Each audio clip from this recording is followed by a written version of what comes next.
Good evening बंधुरा welcome back to my channel लॉशनीज blog. आज আমি তোমাদের সাথে শেয়ার করতে চলেছি ছানা আমের সন্দেশ মানে ম্যাঙ্গো সন্দেশ। আমি অলরেডি দেখতে পাচ্ছ ছানাটাকে আমি করে নিয়েছি, দুধ ফাটিয়ে ছানা বানিয়ে নিয়েছি অলরেডি। আমি ছানাটা বানানোর জন্য ভিনিগার ইউজ করেছিলাম, কিছুটা ভিনেগার জলে মিশিয়ে দিয়েছিলাম, তারপরে আমি ভিনেগার দেওয়ার পরে ছানা অলরেডি তৈরি হয়ে গেছে। ছানাটাকে ভালো করে আমি একটুখানি ছেড়ে নিয়েছি, চেপে চেপে যতগুলো জল ছিল সেগুলো আমি বের করে নিলাম অলরেডি।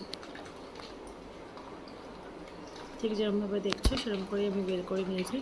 তারপরে যে এক্সেস জলটা ছিল সেটা আমি অ্যাকচুয়ালি ইউজ করিনি, আর আমার আজকে আর কোনো খাবার বানানোর ছিল না, কিছু তরকারি দিলে হয়তো টেস্টটা ভালো আসতো, আমি সেটা অলরেডি ফেলে দিয়েছি। তারপরে ছানাটাকে একটু আমি হাত দিয়ে ম্যাশ করে নিলাম ভালো করে।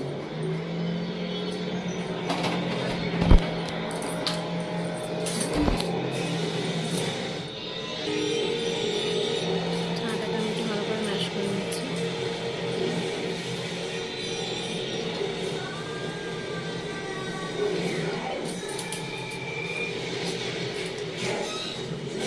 দেখতেই পাচ্ছ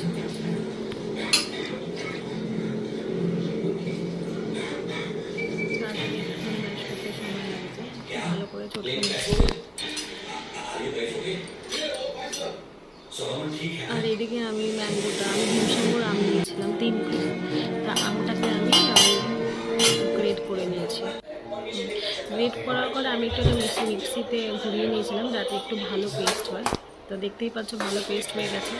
এর মধ্যে আমি চিনি দিয়েছিলাম, 1 কাপের মতো চিনি দিয়েছি, আমার 1.5 কাপের মতো আম ছিল আমার কাছে। চিনি দিয়ে ভালো করে আগে চিনিটাকে একটুখানি গলিয়ে নিতে লাগবে। হ্যাঁ, চিনিটা দানা যেন না থাকে। আমটা আমি ভালো করে চিনির সাথে মিশিয়ে নিচ্ছি। তারপরে যে ছানাটা আমি করে চটকেছিলাম সেই ছানাটা আমি এর মধ্যে দিয়ে দিই। ছানাটা দিয়ে দিয়েছি, ভালো করে আমি ছানাটাকে আমের সাথে মিশিয়ে নেব।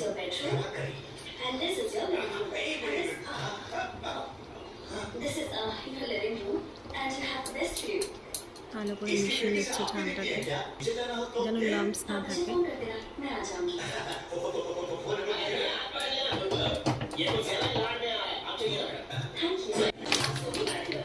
তারপরে আমি এর মধ্যে যে আমাদের আমুল পাউডার গুঁড়ো দুধ আছে সেটাও দিয়ে দিচ্ছি, এই 1 কাপের মতোই দিয়েছি, যাতে ফ্লেভারটা একটু ভালো আসে, একটু বাইন্ডিংটা হয়।